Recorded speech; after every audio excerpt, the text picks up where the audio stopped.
Good day to you. Jason here, Birchfield Family Farm, Oxford, Ohio.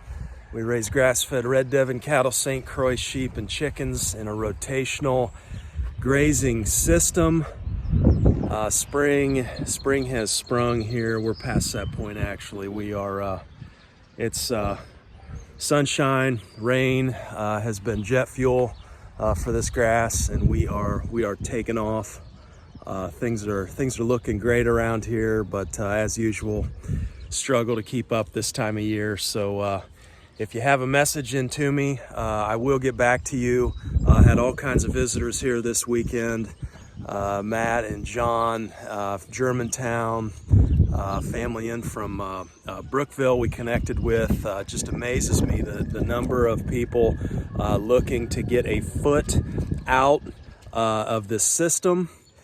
Get back to basics, back to life-giving ways, and using grass to do that. So I've been encouraged recently by all the the visitors and just the folks reaching out. Love hearing from you guys. I got a good word for you today. This comes from Psalm 128. Blessed are all who fear the Lord, who walk in his ways. You will eat the fruit of your labor. Blessings and prosperity will be yours. Your wife will be like a fruitful vine within your house. Your sons will be like olive shoots around your table. Thus is the man blessed who fears the Lord. Okay, today is the day. We are moving the cattle beasts. We have got to get them out on pasture here. I really thought we'd be out there before now.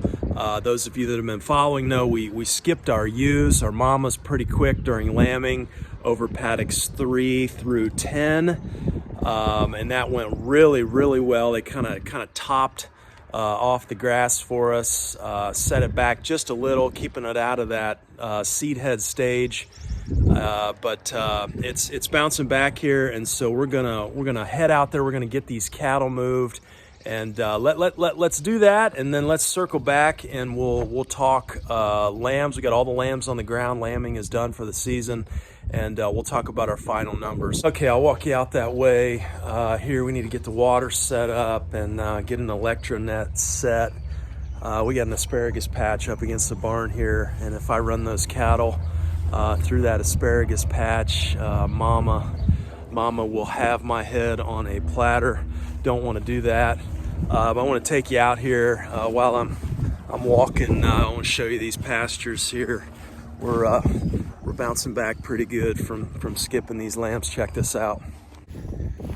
Okay, so this is paddock 6 here, and man, look at that. Look at that clover. I mean, got some dandelions here and there, but I'll tell you, some of this is that rye that we sowed, that winter cover crop we did, and you can see, this time of year it's starting to head out here, and the sheep trimmed a good bit of this back, but you can see the grass. It's kind of wavy. You can see the waves in the wind there.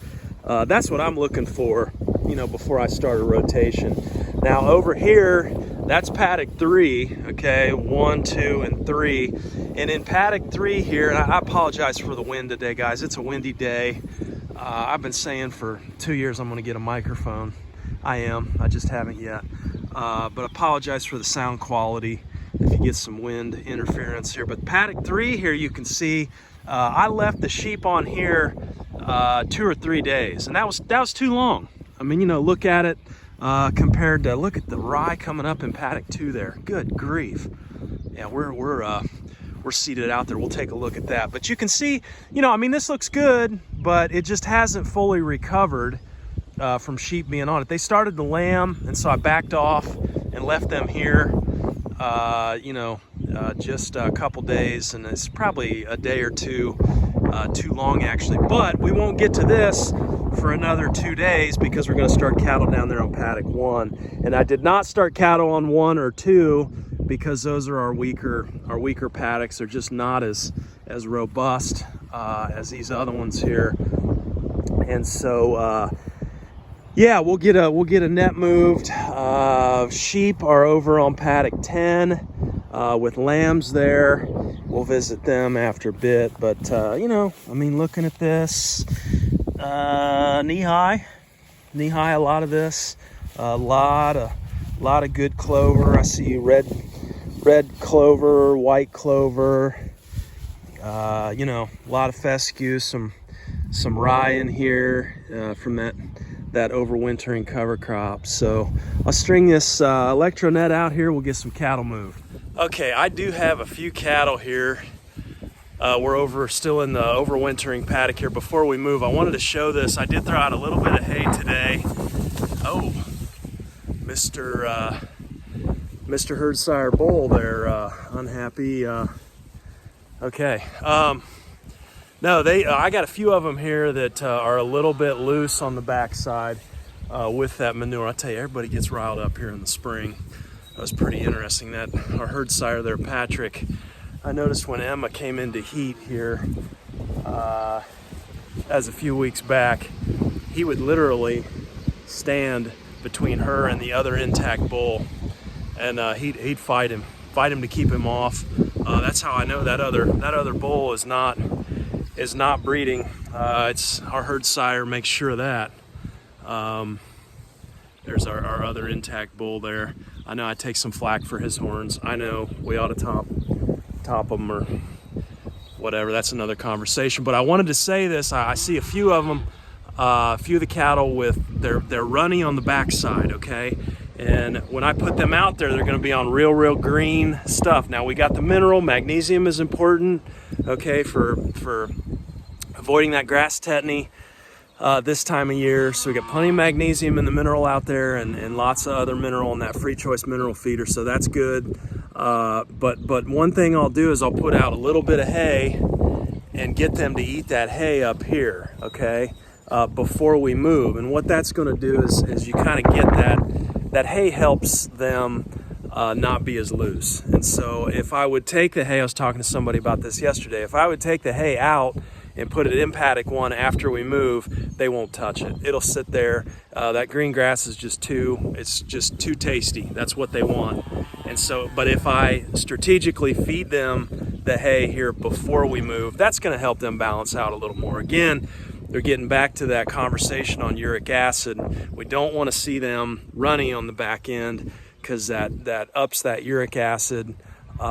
Just not good for them. It's moving too quick. Stuff's moving too quick. You got too much protein this time of year, so you want to slow that down. Now, once we get out there and start the rotation, you know, unless they eat everything all the way down and they've got nothing, you're probably not gonna get them to really eat much hay. So we'll put it out here ahead of time, get our nets strung over there, and get these guys moved when they're done chomping the hay. Here, I'll bring you back. Okay. And I'm telling you what, it's like they can understand what we say. I really think they can. They just can't talk back. So, you know, put the hay out, they eat on it for a little bit, and now they're all riled up. They know something's going on. You guys ready to move? All right. Okay, here we go. We got the rams. Rams are pulled off over there. Let's open this up. All right, let's go, Moose. Come on. Come on, Moose. Come on, let's go. Let's go. Come on, baby. Come on. All right, come on, Moose. Come on, Pat. There's the big boy. I had somebody call him a hippo the other day. Oh, well, we always got one. What are you doing, Bobby? Come on. Let's go. Come on, Bobby, this way. Come on. Come on, you figured out. Good girl. There we go. All right. Hey, let's go. Let's go. I tell you, spray bottle for moving animals, especially working with rams. Man, that is just invaluable. And, we got Sammer here getting some shots from the sky with the drone. So we're headed all the way back. This is paddock 4 here we're in now. Come on, big boy. We go through this every time. Come on. Hey, like my gate there. Looking pretty nice in it. I'd say we got our money's worth out of that one. Come on, let's go, Em. Keep going. I know it's good. All the way down. Come on, Pat.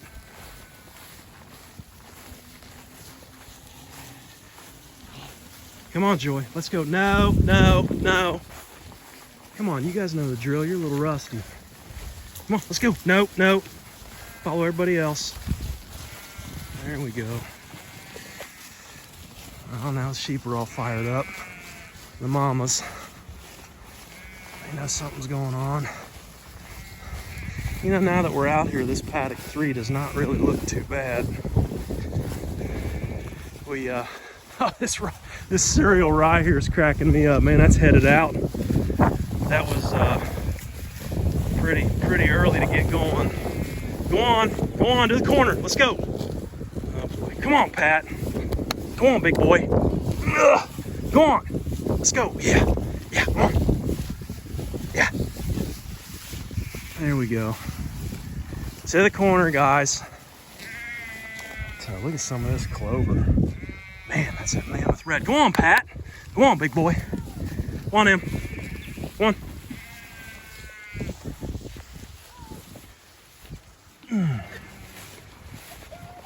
Come on, Joy. Yeah, Joy's one of the younger ones there. A little dirty on the backside, you can see. But that should clear up with some of this taller stuff, too. It's that real short grass that tends to make them runny. But look at this. Woo! Now, I tell you, this is a really interesting study here in soil health and cover crops. You know, we cover crop this entire paddock, this paddock number 1, thinking, well, we'll try and improve the soil here. In addition to that, we cleared out a lot of this down here. I don't know if you guys remember paddock 1 had kind of a tree line coming down through here. I had some buddies come out and we cleared that back. So that's good. We got grass down in there now. But look at this. Look at what the cover crop's done here. Up here where we got decent soil, you know, it's really taken off. There is some stuff down in there other than the cereal rye. A little bit of vetch. There's a vetch. Yep. And I'm trying to remember what all was in that overwintering mix, but we sowed that in the fall, and you can see, look up there at that big patch. We must have had a seeder malfunction there, dumped a bunch of it. But look at down in here where I've noticed, you know, just from setting posts and stuff down in here, this is not as good of soil down in here. It's rockier. So kind of as we get down towards the creek, you know, the creek in spots there gets down to bedrock. And so I'm kind of wondering, you know, as we come down this way, we kind of get worse off on the, you know, just rockier soil, it seems like. And grass just doesn't seem to do as well. And so that's telling me, you know, the cover crop really did not do much down in here. I mean, you got a few sprigs of that rye here and there, you know. But, you know, we broadcast it everywhere. But now look up in here and look at where, you know, we've run chickens and we just have, there's just better soil up in here. And so, you know, it's like you get into that whole, you know, what comes first, the chicken or the egg debate here. If you don't have soil biology, then you really, you know, what I'm seeing here is we just really can't grow much of a cover crop over the winter. You know, but where you've got that biology in the pockets of that and that good soil, you know, you're going to grow that cover crop. And so, you know, I've heard some talk recently, you know, start in your good areas and try and spread that biology back, you know. And so, you know, we've done some work with the extract. We put extract on this paddock here. I think the extract is great for seed. If you're putting down like a cover crop seed, the extract can definitely help with that. I think, though, the extract really needs to go down in the ground in the rhizosphere. And we just need to have a way to get that extract down on perennial pasture. If you're not seeding out bare seed, you really need to get it in the ground somehow. And that's kind of the conclusion I'm coming to anyway. But, you know, up in here, this is just wonderful soil up in here. I mean, look at I think I told you guys maybe 2 years ago, this is right where that chicken tractor was we were pulling around. Look at the cover crops that have come on here. Look at the clover. I mean, that clover is as big as my palm, just about. I mean, that's mammoth red. Incredible. But anyway, that's just kind of my thoughts here, you know, as I look around on the soil biology and what we got going on. So I don't know, putting the cover crop in with the expectations like, you know, that's going to be a silver bullet and solve all your soil issues. Well, not really what I'm seeing here. You know, we sowed this overwintering mix for soil health, but I also want to get out here earlier and graze. And you know, here we are. My wife tells me I do this every year, right? It's gonna be early. We're gonna get out there early. We're gonna get out there early. Well, it's usually right about May 1st every year. This will be the past 2 years. It's been early May, and this year, you know, a couple days earlier. But yeah, this isn't, you know, looking too bad. We've got spots that just, I tell you, nothing's been out here. And you compare something like this to the paddock 9 or 10 that the sheep are on, there's just no comparison. I mean, this is by far our worst paddock here. And so I think if I could get something out here, you know, like a little makeshift disc or something, just rip down in and drip that extract down in. Somebody made the comment the other day too that you need to have carbon, you know, when you're dripping that extract. That's a good point as well. And so, you know, it's you're talking about biology. It's a complex system, and what I'm seeing is just not a whole lot of silver bullets. So that's the other intact bull there. He and Patrick like to fight it out, but anyhow, here we are, day one of the rotation for 24 grazing season here. So it feels good to have them out. We'll do daily moves from here on out, and you know, paddock 2 is looking pretty similar here to 1. We'll move over onto that tomorrow. Again, I noticed the same kind of trend. You get down here more towards the creek and just not as much growth, whereas you come up here and you've got, and from digging posts, I know this, right? It just gets rockier down in there, and you've got much deeper, darker soil up here. Look at that. I got some vetch there with the clover. So, you know, the cover crop wasn't a complete failure, but not getting us out here. Hey, there's a little bit of crimson clover. Look at there. So yeah, you got one too there. So not a complete failure, but certainly not a silver bullet. I'll tell you one of the other moves we made over the winter here, and this may not seem like a big thing, but it's going to make a world of difference here, is we put this mineral up on wheels. I got a 3/4 inch rod there, and got some those are 0 turn tires. Okay, and then just put some shaft collars on, and you know, we're able to pull this thing now. It works best when I pull on the front, and maybe I get a kiddo pushing on the back there. When we have to go long distances, I'll probably still hook it up to the mower. But you know, flat free, 0 turn tires, never have to worry about getting a flat, and that thing runs pretty well now. We're able to move that by hand and not bring the mower out every single day to move. So that was an upgrade there. Still looking to put together a homemade deal for over there for the sheep. Just kind of putting out the loose mineral for them now. You know, everything combined on that Furtrell sheep mineral mix. I'm not in love with that. I think this thing here really helped us out over the winter with the ewes and the lamb performance. And speaking of that, let's head over there and let's talk about our lambing. Okay, let's talk little lammies here.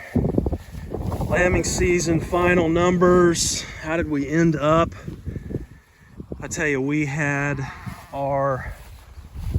what I think was our best season yet for lambing. Ended up with 16 little lammies, 9 ewes out here. I think we were at, what is that, a 1.7, between 1.7 and 1.8 lambs per ewe, which our average is 1.39 over time. So my goal is a 2.0. So, you know, to up that lambing rate there to, you know, almost a 1.8, man, I'm just tickled pink about that. We had 2 mamas that threw triplets. They're 2 of the originals from back in 2018. Here's one right here, and I'll tell you, I got to brag on these mamas, these genetics here. This is the third year in a row that both of those mamas have tripleted. 3 years in a row. And man, they raise them up every year. This one here, kids call her Nanny Piggins because she snorts like a pig when she eats. But last year she raised triplet rams. And I wish I would have taken her weight, but the combined weight of those triplet rams at weaning was right around 100 pounds. And she was able to raise 100 pounds of ram on grass alone. No help, no nothing. Didn't baby her. She was a little thinner, I'll say that. But she was able to pull that off. And so, you know, pretty happy with that. Last year we had a average birth weight of 5.75. This year our average weight was 6.7. So almost a pound we gained on average birth weights. I did not have any problems this year. I can't believe I'm saying this. I did not have any problems. Didn't have to pull anybody. No stillborns. I tell you, yeah, my only complaint is we had a few of the, I had one ewe that was a first year, and so I'd expect a single. That might be her right there. I expect a single out of her. But some of the ewes that were beyond that first year stage just singled. And, you know, not that we're not grateful for those healthy singles, but especially when they single a ram, it's kind of like, ah, man. But, you know, we'll take them, we'll sell them or do meat, you know, whatever opportunity presents itself. And Sam getting some shots from the air there. But average rate of gain, you know, we take weights, birth weights, and then I continue to do weights that next day to make sure everybody's gaining. And that average gain from birth weight to 24 hours was 0.43 pounds. So, you know, about 0.4 of a pound gain right up front in those first 24 hours. That means mamas are doing their job, and, you know, lambs are healthy. I think we had like to time it to see them hit the ground. I think our record was 11 minutes that we had a lamb from when it hit the ground to the time that it stood up on all fours. Just incredible. 11 minutes. It's normally, you know, 20 to 30 minutes. You get one slower than that, and you really kind of need to keep an eye on it. I think temperature played a big role this year, but I think the main factor here, to emphasize again, the main factor is we focus more on nutrition. And I pulled these guys off and hayed them separately from the cattle, and I hadn't done that in years past. But we focused in on that nutrition. I think, you know, we changed up the mineral. We switched over to that free choice mineral back in what was that, last summer, late summer maybe. And so the ewes had access to that, you know, all winter. It was a little bit nerve-wracking in the beginning. There's enough copper in that free choice thing to kill my entire flock off. But you know, they self-selected and got what they needed. And I think, you know, in times past, we're in a selenium deficient area, and so I think we've had some struggles with that in times past. But you know, having that mineral program figured out, again, I need to build something for this season here, just to have a little makeshift something I can pull around for just the lambs and the ewes during this season. That's on my list. Put it on wheels, and that's in addition to the big cat. We did buy the cattle mineral thing from Free Choice. It wasn't cheap, but I do think that's been a major improvement. You know, just really fertilizing the ground and remineralizing the ground over time. I love that philosophy. And so those are the major changes we made. Focusing in on nutrition, focusing in on mineral, and it made a world of difference here for this lambing. I'm not at all saying we've got this figured out, okay? It's always a challenge every year, but I had a good one this year, and we've had some good temps too and some good weather, and that makes a difference as well. So, hey, thanks for hanging with me today on the farm. My goal for this season, we get busy this time of year. I don't always get a video out when I'd like to, but my goal, I'm gonna try and shoot for one video a week for you guys, and we'll try and keep you keep you in the loop here. I love all you guys' messages and meeting new folks, and reach out to me if you got questions or if I can help you. We've done a bit of consulting work. That's been exciting. If I can help you on your homestead, let us know. Reach out. My email's always in the channel description.